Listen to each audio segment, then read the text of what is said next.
Nous sommes le dimanche qui précède le lundi de Pentecôte. Le lundi de Pentecôte, c'est le jour où l'Esprit a été versé sur toute chair. Ce qui veut dire que l'Esprit a été versé sur nous. Très important.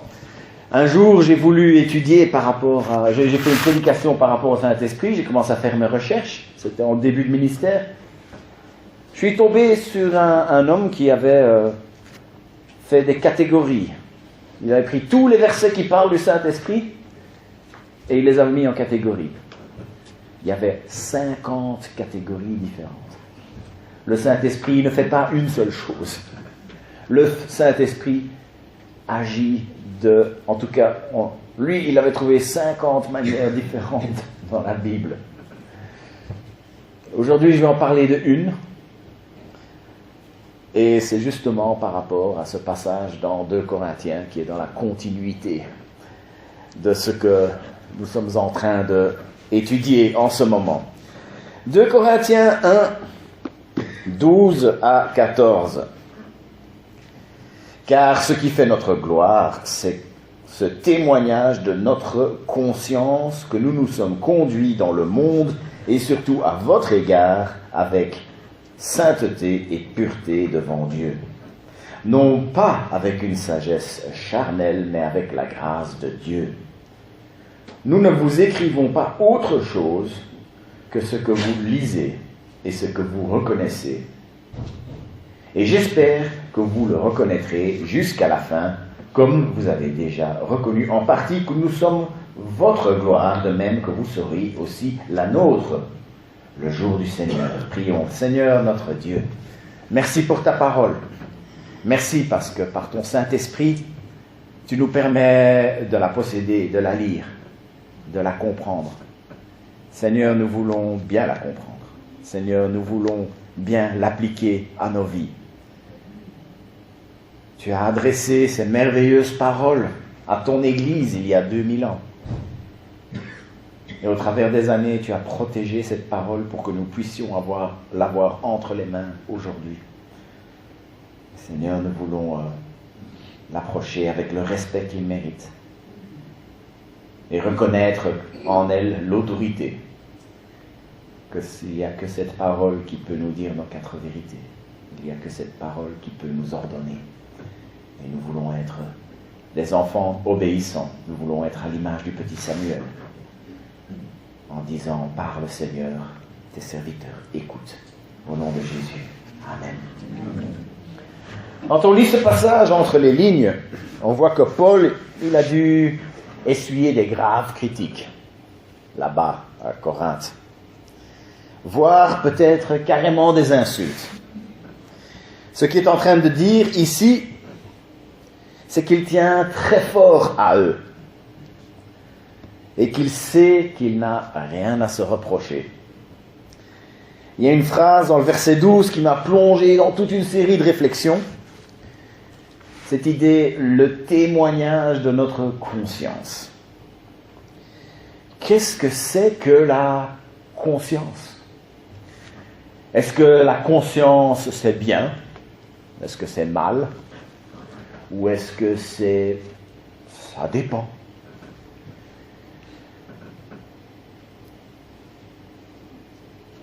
Qu'est-ce que la Bible dit par rapport à la conscience? Évidemment, il y a d'abord la conscience dans le sens général. On peut mettre la dia suivante. Voilà la définition Wikipédia. Ouais. Il y a encore 2-3 personnes qui utilisent Wikipédia. La conscience est la faculté d'un individu de se connaître dans sa propre réalité et de juger celle-ci en conséquence. Il s'agit donc aussi de cette connaissance elle-même. Mais ce dont parle ce passage plus précisément, c'est la conscience morale. Ça va un peu plus loin. Et voilà encore la définition Wikipédia, elle est plus longue. La conscience morale est la capacité d'évaluer ses actions et celles des autres en fonction des principes de bien et de mal. Elle implique un jugement intérieur qui guide les individus dans leurs choix et leur comportement, selon des critères éthiques et moraux, souvent influencés par la culture, l'éducation et l'expérience personnelle. Cette conscience peut se manifester sous forme de sentiment de culpabilité ou de fierté, selon que les actions sont perçues comme mauvaises ou bonnes. Il y avait une conversation dans un film que j'ai vu il y a très très longtemps, j'étais enfant, qui s'appelle La Dernière Chasse, c'est un film de 1956. Et il y a une conversation qui est restée dans ma mémoire, c'est celle-ci. C'est deux chasseurs de bisons qui sont sur le point d'aller tuer des centaines de bisons pour les dépecer et vendre les peaux. Et il y en a un qui disait « c'est de l'argent facile ». L'autre qui répond « il n'y a pas d'argent facile sans mauvaise conscience ». Le premier qui dit de nouveau « j'ai déjà la mauvaise conscience ». On peut donc avoir une bonne conscience et on peut avoir une mauvaise conscience. Quand on fait quelque chose de mal, on ressent de la culpabilité. Et comme la plupart des gens n'aiment pas vivre avec des sentiments de culpabilité, la plupart des gens vont vivre leur vie pour ne pas avoir à les sentir. Ils vont fuir le mal. C'est pourquoi on peut dire que la conscience est quelque chose que nous avons tous en nous-mêmes qui va nous aider à nous éloigner du mal. Mais force est de constater que la conscience n'est pas la même pour tout le monde. À l'époque où je travaillais dans un atelier, il y avait la cloche qui sonnait pour la pause café. Mais cette cloche, on ne l'entendait pas dans la cour arrière. Et j'avais un collègue, il était incapable de boire son café sans être sûr que le gars dans le cour arrière savait que c'était la pause café. Voilà. Ça, c'est un cas extrême de la conscience. D'un autre côté, il y a un autre extrême. On va prendre un exemple éloigné de nous pour rien froisser, un Ted Bundy, qui a violé et tué 30 femmes dans les années 70. Sa conscience à lui n'a pas pu l'empêcher de faire ça. La conscience humaine est très différente d'un homme à l'autre, c'est le moins qu'on puisse dire. La conscience est un bon indicateur entre le bien et le mal, mais il est loin d'être parfait. Elle peut être modelée par la culture, elle peut être modelée par la personnalité, elle peut être modelée par l'éducation. La conscience peut être affectée aussi par la fonction cérébrale. Les psychopathes, les sociopathes, les pervers narcissiques existent bel et bien. Tous les humains ont une conscience, mais quand le péché est entré dans le monde, le péché a entaché toute la nature humaine. Le péché a entaché le corps. Le péché a entaché l'esprit. Le péché a aussi entaché la conscience. C'est pour cela que nous faisons le mal. Et quand Jésus est mort à la croix, il a apporté la restauration, la régénération. Le corps est et sera restauré. L'esprit est et sera restauré. La conscience est et sera restaurée. Vous avez remarqué, j'ai dit est et sera. C'est parce que, comme quelqu'un disait, nous vivons dans le déjà et le pas encore. L'effet de cette régénération en Jésus-Christ par le Saint-Esprit, certains de ces effets, on les ressent maintenant, on les vit aujourd'hui. Alléluia. C'est le déjà. Mais il y a d'autres effets de cette restauration qui nous attendent quand nous serons auprès de lui dans la gloire. Et que nous chanterons ses louanges pour l'éternité. Et ce sera beau. Ça, c'est le pas encore. Nous vivons quand nous nous sommes tournés vers Christ, il nous a donné son Saint-Esprit. Et le Saint-Esprit agit sur notre conscience. Il y a cette question qui revient très souvent. Je ne sais pas pour les autres pasteurs, mais depuis que je suis pasteur, il y a quelqu'un qui me le pose au moins 4-5 fois par an. C'est on croit en la grâce. Nous ne sommes pas sauvés par les œuvres. Les choses que nous faisons ne vont pas avoir un effet sur le fait que nous sommes sauvés. Bon, ça veut dire que je peux faire tout ce que je veux, je suis de toute façon pardonné. Est-ce que c'est vrai? Et une des réponses qu'on peut donner à cela, c'est que non. Parce que nous sommes vraiment sauvés, mais ce n'est pas une façon d'approcher la vie. Puisque si nous nous sommes tournés vers Jésus-Christ, il nous a donné son Saint-Esprit. Et son Saint-Esprit va agir sur notre conscience, de manière à ce qu'on n'ait pas envie de pécher, même si on est de toute façon pardonné. On va revenir là-dessus. J'ai défini plus ou moins la conscience. J'ai parlé du fait que oui, c'est bien, c'est mal. J'ai un peu répondu à cette question. C'est un grand ça dépend. Maintenant, qu'en dit la Bible? La Bible dit plusieurs choses. Premièrement, il y a la conscience par rapport aux actes. Acte 23:1, Paul est face à ses accusateurs, mais il était serein. Mes frères, c'est en toute bonne conscience que je me suis conduit devant Dieu jusqu'à aujourd'hui. Il savait qu'il n'avait rien fait de mal. Il savait que pour que ses accusateurs arrivent à leur fin, il allait falloir qu'ils mentent, qu'ils trichent. Bill Maher a un jour dit, ce qui est bien quand on dit la vérité, c'est qu'on ne doit pas se souvenir de ses mensonges. Mon expérience personnelle, comme vous savez, j'ai plusieurs nationalités. Une nationalité, c'est que je suis anglais. Mais j'ai grandi entouré d'Américains. Et j'ai développé, malheureusement ou heureusement, ça dépend à qui on parle, un accent américain.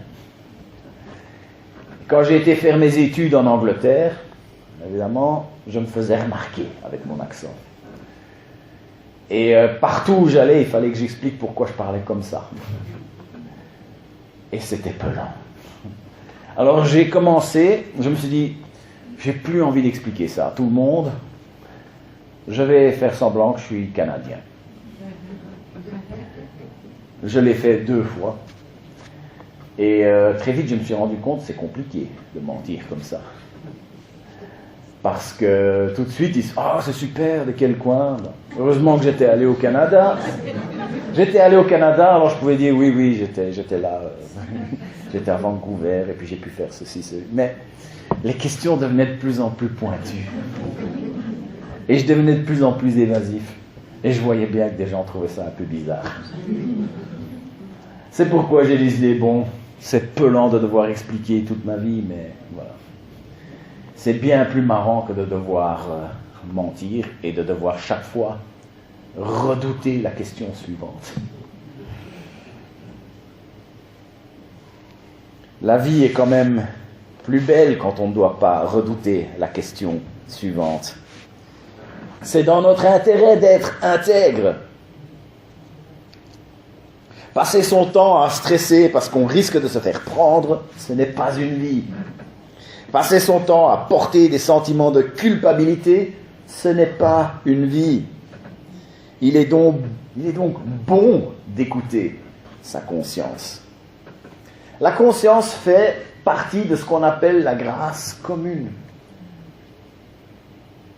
Il y a plusieurs grâces dans la Bible, et une des grâces, c'est la grâce que Dieu a déversée sur toute l'humanité. Le fait qu'il a promis de ne plus détruire la terre à Noé, c'est une promesse qu'il a faite à tout le monde.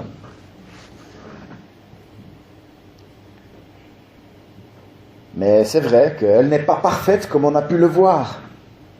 Mais quand la conscience fonctionne normalement, elle peut nous envoyer sur une très bonne voie. Et quand les accusateurs se présentent, on peut les affronter dans la sérénité. La bonne conscience par rapport aux actes. Ensuite, la conscience par rapport à ses convictions. Un peu plus loin, dans Acte 24 cette fois-ci. Paul est en train de parler devant d'autres accusateurs et on lit ceci.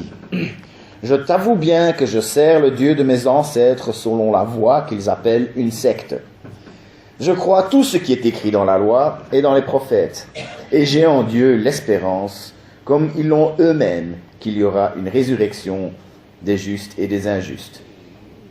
C'est pourquoi je m'efforce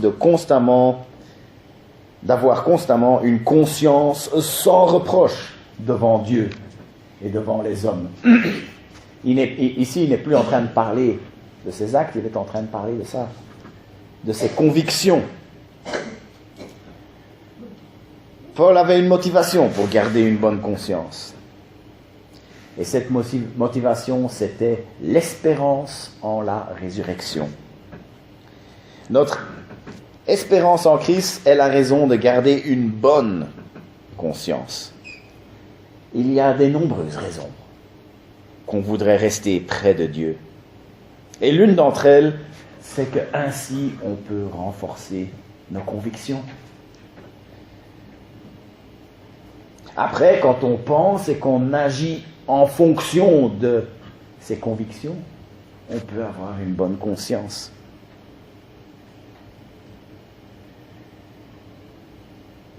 Une manière très pratique d'appliquer ceci, c'est celle de ne pas être marié à ses idées, comme on dit. Qu'est-ce que ça veut dire? Je vais donner un petit exemple pour m'expliquer.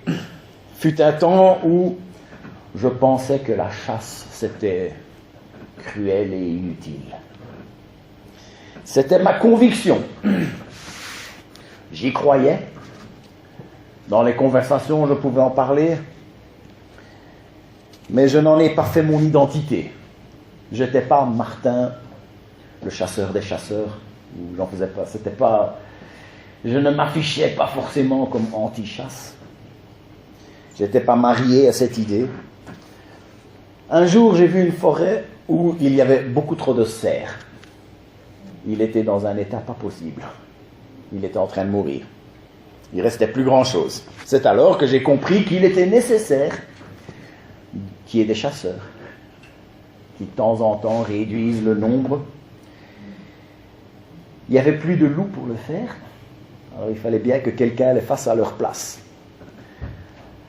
Introduire des loups dans le petit bois derrière chez moi qui pourraient s'attaquer à mes enfants, ça ne me disait pas grand-chose. Ça ne m'enchantait pas des masses. Du coup, j'ai pu changer d'avis par rapport à la chasse. Comme je n'étais pas marié à cette idée, comme ce n'était pas devenu mon identité, ça n'a pas été trop difficile à admettre que j'avais eu tort. Et c'est ainsi que je peux avoir une bonne conscience par rapport à cette opinion. Imaginez que si dans ma fierté, dans mon orgueil, je ne voulais pas admettre que j'avais eu tort. Et que j'aurais commencé à défendre cette position malgré tous les faits qu'on mettait devant moi. Ça deviendrait de plus en plus difficile et il faudrait que j'invente des raisonnements de plus en plus bidouillés pour y arriver. Et c'est ce qu'on voit quand on voit des gens qui ont des opinions complètement irrationnelles. On voit qu'ils se retrouvent obligés de plus en plus à trouver des phrases bizarres et des raisonnements bizarres pour pouvoir les défendre.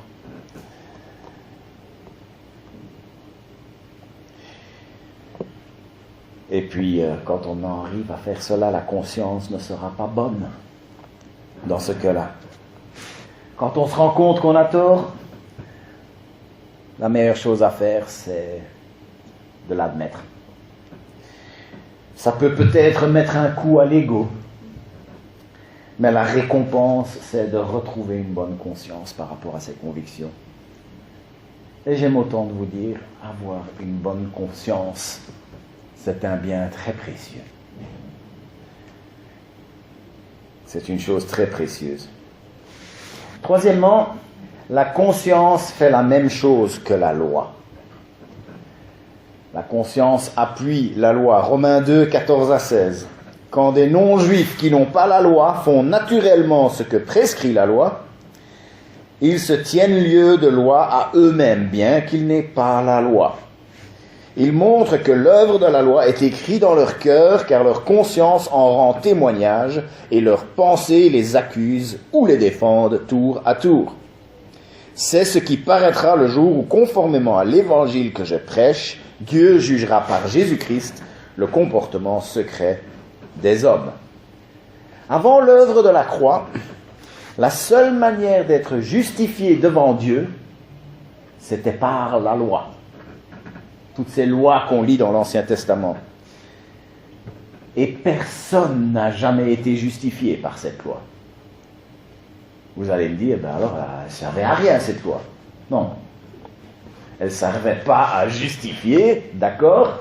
Elle servait à autre chose. Elle sert à nous montrer qu'on est dans le péché. Alors, tu peux mettre la photo suivante. Si personne ne me dit que c'est pas bien de mettre du Nutella sur mes frites, si personne me dit que c'est pas bien, je risque de le faire. Si personne ne m'explique ce que c'est que le péché, si personne ne m'explique ce que le péché entraîne, eh bien je ne vais pas savoir que c'est ce que je suis, un pécheur. Je ne vais pas savoir que j'ai besoin de Jésus. Allô? C'est Jésus qui appelle? Quelqu'un est choqué par le Nutella? Où est-ce que j'étais? Je ne saurais pas que j'ai besoin de Jésus. C'est la loi qui nous le dit. Mais revenons au Nutella sur les frites. Personne ne m'a dit que c'était pas bien, pourtant je ne l'ai jamais fait. C'est une IA qui a fait ça. J'ai pas gaspillé des bonnes frites et du bon Nutella pour faire cette photo. Ne vous inquiétez pas. Mais je ne l'ai pas fait. C'est parce que dans mon fort intérieur, je savais que c'était dégoûtant, que ça n'allait pas être bon. Bon, s'il y a quelqu'un ici qui le fait, je ne vous juge pas. Hein, voilà. Soyons bien au clair là-dessus. J'avais un ami qui trempait ses frites dans son milkshake au McDonald's.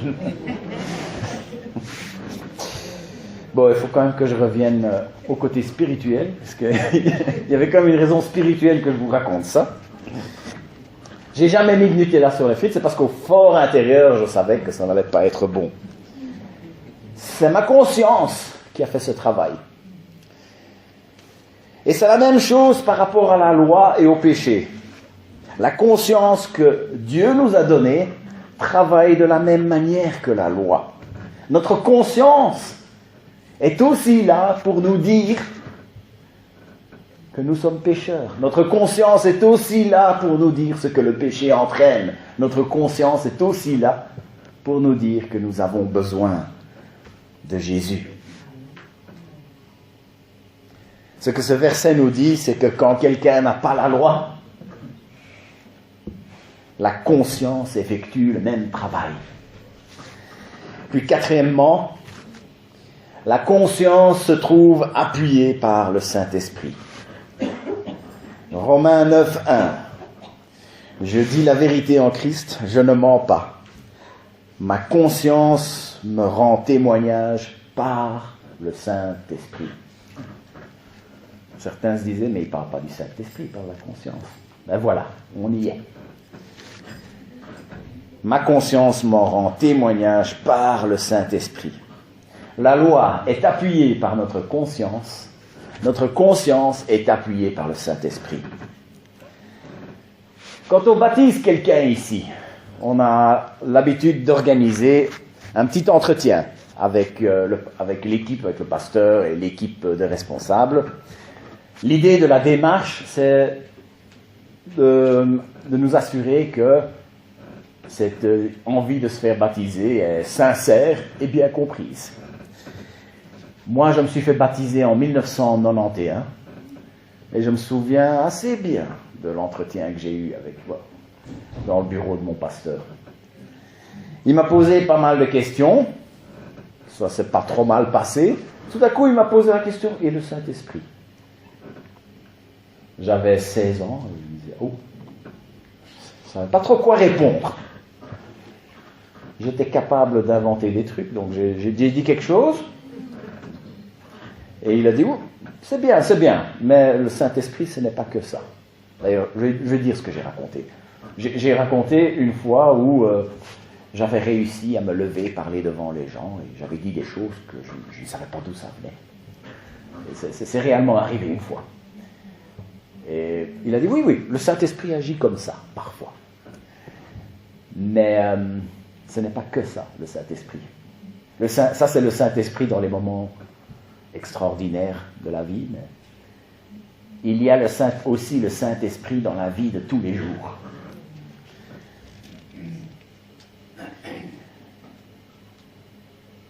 Il a dit, quand tu entends cette petite voix qui te dit de ne pas le faire, c'est le Saint-Esprit.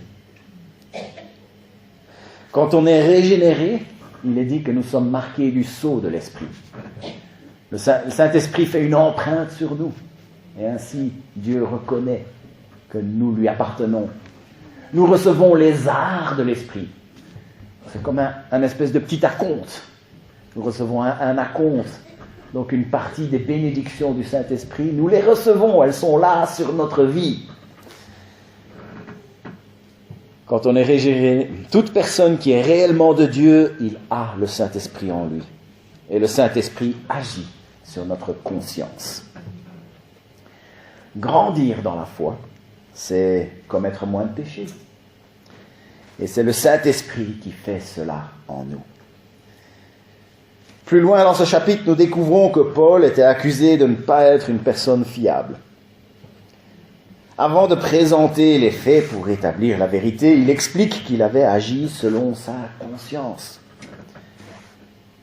Il parle du témoignage de sa conscience. C'est comme s'il interrogeait sa conscience, il disait. Et que sa conscience lui dirait, « T'inquiète pas, tu as bien fait. T'inquiète pas, c'est bien que tu n'aies pas fait cette chose-là. » Il dit aussi qu'il l'a fait selon la sagesse de Dieu et non selon sa sagesse humaine. Dans notre humanité, nous serions capables d'accepter toutes sortes de choses.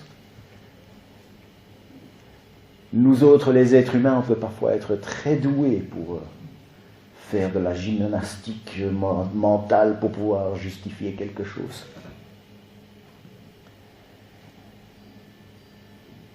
Mais avec un Dieu qui ne change pas, les choses sont souvent différentes.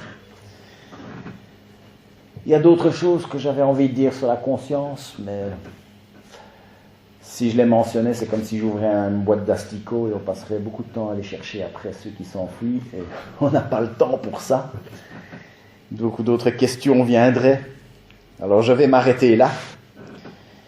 Et vous avez remarqué que Paul parle ici avec beaucoup de douceur, mais il ne cache rien. Il dit des choses dures, mais il ne fait jamais douter de l'amour qu'il a pour ses brebis. En étant toujours authentique et au clair, il fait ce qu'il faut pour rétablir les choses. Et au travers de tout ça, il s'est assuré qu'il reçoive un bon témoignage de sa conscience. La conscience est un cadeau que Dieu fait à l'humanité. Notre conscience nous valide quand nous faisons ce qu'il faut. Notre conscience nous réprimande quand nous ne faisons ce qu'il ne faut pas. C'est vrai. Notre conscience n'est pas parfaite. On voit des gens faire des mauvaises choses et que leur conscience les valide. Parfois, on voit des gens faire des bonnes choses et leur conscience arrive à les culpabiliser quand même. Oui, Nos consciences ne sont pas parfaites, mais c'est là qu'intervient le Saint-Esprit. Il comble parfaitement nos lacunes. Et c'est pour cela que la volonté de Dieu pour nous, c'est que nous soyons transformés par le renouvellement de notre esprit. Dans chaque décision, dans chaque conflit, dans chaque conversation difficile, c'est une bonne idée de se mettre sur la même ligne de départ que Paul se met, celui d'être serein par rapport à sa conscience. Le Saint-Esprit nous parle au travers de nos consciences. Alors, écoutons-le. Prions. Seigneur notre Dieu, nous te remercions pour tout ce que tu fais dans nos vies. Seigneur, tu nous donnes ta conscience.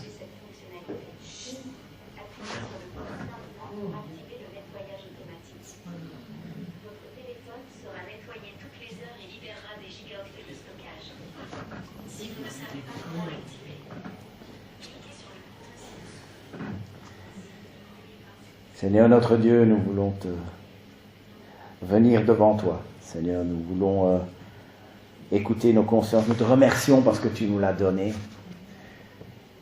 Seigneur, nous voulons, permets-nous d'avoir des consciences qui suivent la direction de ton esprit. De pouvoir être validés quand nous faisons le bien. De pouvoir être réprimandés quand nous faisons le mal. Et de pouvoir être encouragés pour faire le bien. Seigneur notre Dieu, transforme-nous. Nous savons que c'est ta volonté que nous soyons transformés par le renouvellement de notre intelligence. Fais cela à nos consciences. Seigneur, transforme-nous aussi dans nos actes, dans nos convictions, que nous puissions être des ouvriers dont tu es fier. Au nom de Jésus.